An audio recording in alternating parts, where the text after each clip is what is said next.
안녕하세요. 인문학 투자에 답이 있다. 인문학 투자를 통해 투자의 영감을 깨닫는 시간입니다. 오늘 주제는 어떤 건가요? 오늘은 네. 지혜로운 퇴각의 기술입니다. 그쵸. 중요하죠. 중요하죠. 아름다운 퇴장. 근데 퇴각이 도망간 뜻이 아니고 이렇게 돼야 밀 수 있지, 이렇게 밀 수 있는 게 어딨어. 이렇게 밀 수 있는 거지.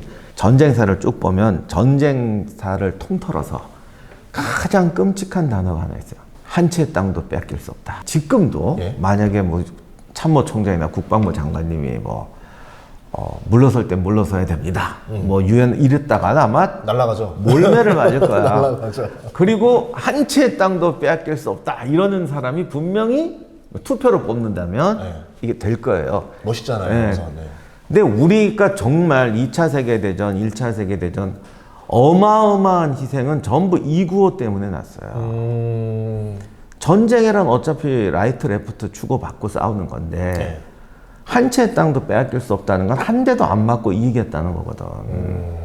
근데 그러면 못 이겨.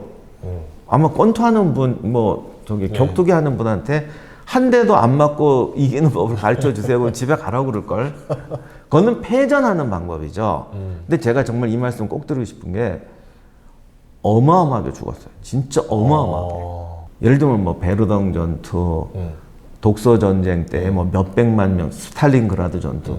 이게 다 한 채 땅도 빼앗길 수 없다는 그 한 구절의 집에 대해서 그런 비극이 벌어졌죠. 그러면 후퇴할 때는 후퇴를 해야 피해를 최소화하는데 그러지 않으면 피해가 눈덩이처럼 커졌다. 이거네요. 아, 그것뿐만이 아니라 물러설 때는 물러서야 이길 수 있어요. 예. 전술 중에서 가장 어려운 방어 중에 하나가 기동 방어인데 사실 그거는 후퇴와 전진을 자유롭게 하는 거예요.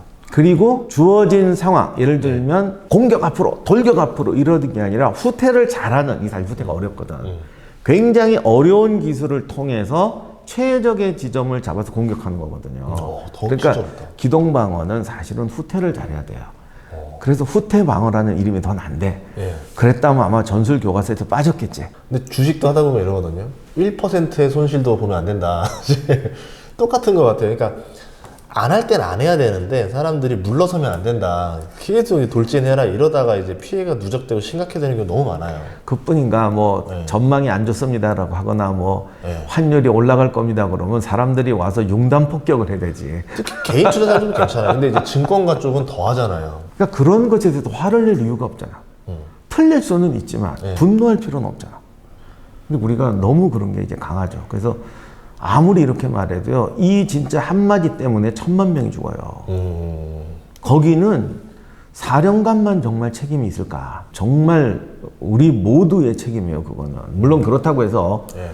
사령관의 책임이 줄어드는 건 절대 아니죠. 예. 많은데 국민도 백성도 책임이 없지 않다. 그래서 한 채 땅도 빼앗길 수 없다를 버릴 수 있는 국민이 돼야 전쟁을 할 수 있고 이길 수 있는 자격이 있다라고 분명히 말씀드리고 싶어요. 그러면 한 치의 땅을 빼앗겨도 전술을 하려는 장군이 되려면 그 이상 좀 시야를 넓게 보는 사람이어야 되지 않을까요? 그래서 제가 고민을 좀 했는데 제가 왜 이 사례를 드는지도 좀 생각하시면서 진짜 한 채 땅 갖고 얘기를 하겠습니다. 예. 1940년 5월 15일에 벌어졌던 전투인데 2차 대전이네요. 네. 예. 그 메즈강이라고 있어요. 근데 이게 메즈 강변이 전쟁 때 진짜 많이 나와요. 그 M자 들어가는 강이 좀 골치 아파요, 좌우가. 특히 이게 벨기에, 독일, 프랑스 라인에 있는 강들이 4인천이 많습니다. 막 이렇게 되고. 그리고 거기가 언덕 하나만 있으면 평야들이 많으니까 언덕 하나가 있으면 이제 그림 같은 격전지가 됩니다. 이 사행천에 외로이 솟은 언덕 하나. 오, 방어하기 좋다. 예, 그래서 이게 스톤 마을이 네. 조그매요. 지금은 내가 위성지도로 보니까 마을도 없던가. 하여간 뭐 좀 그런데 당시에는 집 몇 채 있고 그 왜 목장 그 사료 놓는 사이로라고 그 뾰족탁 같이 생긴 동그란 예. 건물 있고 그런 데였는데 여기가 이게 사행천이니까 언덕 하나 딱 잡으면 이쪽 감지하는데 기가 막힌 곳이었어요. 그런데 이게 사실 이거 점령하는 게 큰일은 아닌데 당시 독일이 전격전이잖아요. 그러니까 시간 내에 통과해야 된다고. 그래서 이거를 단기간 내에 장악하지 못하면 전체 전진이 어그러지기 때문에 굉장히 중요한 것이었어요. 그래서 여기를 이제 보병들을 투입해서 고지를 점거를 했는데 프랑스군이 전차로 밀고 온 거야. 아, 근데 이건 방법이 없잖아. 도망가야죠. 전차랑 싸워서 뭐 할 거예요? 총알이 안 먹힐 건데. 근데 중요한 건 이 고지를 사수 못하면 네. 전격전 전체 전쟁이 끝난다는 어마어마한 과부하가 걸린 고지였어요. 보통 이런 경우는 죽어라지. 거기서 죽어라. 예. 근데 중요한 건 죽으면 그건 또 어떻게 지키냐고. 그래서 이 고지에 일개 대대를 투입을 했어요. 보통 이 정도로 중요한 땅을 지키면 죽어야 되잖아. 우리로 치면 옛날로 안시성 뭐 이런 느낌인 예, 거잖아요. 그러니까 예. 뭐 수류탄 안고 죽어 예. 뭐 이렇게 가는 건데 독일군은 유연하게 후퇴를 했어요. 근데 얘들이 강을 건너 도망가진 않고 산 뒤쪽으로 후퇴를 했어요. 좀 마음이 편하죠. 50m만 갔어요. 예. 그렇게 후퇴를 했더니 탱크가 돌아가는 거야. 이게 또 주둔하지 않고요? 이게 웬일이냐 다시 올라갔어요. 근데 이걸 계속 몇 번 반복하다 보니까 깨달은 게 있는데 프랑스군이 탱크하고 보병이 따로 와. 그러니까 간단히 말하면 탱크가 오면 뒤로 산 밑으로 빼. 예. 그럼 탱크가 돌아가. 예. 그럼 보병이 와. 예. 그럼 보병은 싸울 수 있잖아. 예. 또 고지에 있으니까 격퇴해. 아, 서로 교대를 도는구나. 예, 그래서 또 와. 이러다 보니까 두 가지를 알게 됐는데 잘하면 버티겠다. 근데 이제 문제는 예. 프랑스군도 바보가 아니니까 언젠가는 같이 올 거 아니에요. 그쵸. 요게 좀 문제죠. 그런데 당시 대전차반이 있기는 했어요. 그런데 이제 이게 중요한 거야. 후퇴와 공격을 반복하면서 대전차반들이 결국은 그 프랑스군 전차를 격파하는 방법을 찾아냅니다. 사실 전차가 앞에 올 때 심장보다도 땅이 더 떨려요. 그러니 이게 안 떨릴 수가 있냐고. 제가 이번에 계룡 군문화 축제 갔거든요. 탱크 기동을 보여주는데 진짜 사방이 막 시끄럽고 막 먼지 날리고 장난 아니더라고요. 심적이 장난 아닐 것 같은데.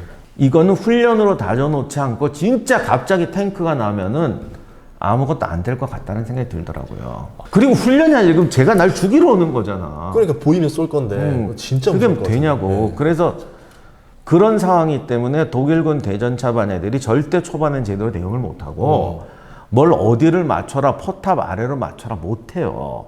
이거를 몇 번을 하다 보니 아, 애들 적응이 됐다. 적응이 된 거죠. 그래서 깨끗하게 격파합니다. 오. 그것도 어떻게 했냐면 이게 몇 번 하다 보니까 당시 전차가 웃기는 게 전차 뒤쪽이나 이런 데 연료 파이프가 노출돼 있거나 이때는 냉각기였다고 그러는데 그게 노출돼 있는 경우가 많았어요. 아, 앞에만 방어하는 거예요? 네, 그러니까 원래 그러면 안 되는데 이 탱크 2차 대전 초반만 해도 탱크가 여러분 뭐 타이거 탱크 이런 거 생각하시면 안 됩니다. 2차 대전 5년 동안의 탱크가 정말 우리가 볼 때는 장갑차 같은 탱크에서 탱크 같은 탱크로 바뀌었어요. 그러니까 처음 탱크들은 이상하게 노출된 게 많아요. 영국 탱크도 보니까 배기관 파이프 같은 거 막 노출돼 있고 그렇더라고요. 그래서 처음에는 아니 바보 아니야 이거 어떻게 이러냐 그랬는데 아마 보병들 앞에 갈 때는 이거 문제 없다고 생각했던 것 같아요. 아, 양쪽에 보병이 사이드에서 한다? 그리고 탱크 뒤쪽이고 앞에서 구르릉 대고 굴러가니까 저 앞에서 누가 댐기냐고. 그쵸. 그리고 저게 냉각기가 노출돼 있어, 파이프가 노출돼 있어, 이거 찾아낼 놈이 어디 있냐고 생각했던 것 같아요. 근데 그날 몇 번 왔다 갔다 하니까 찾아내는 거지. 저거 쏴. 그래서 탱크를 깨끗하게 격파합니다. 탱크가 격파되니까 10대가 있다 쳐도 3대가 뻥뻥뻥 날아가니까 3대가 또 나머지가 도망가죠. 이렇게 돼서 그 고지를 보병만으로 지켜냅니다. 이게 유연한 방어예요. 저는 그 후퇴를 되게 잘하는 부대 중에 몽골 기병이 옛날에 그런 거 되게 잘했었다고.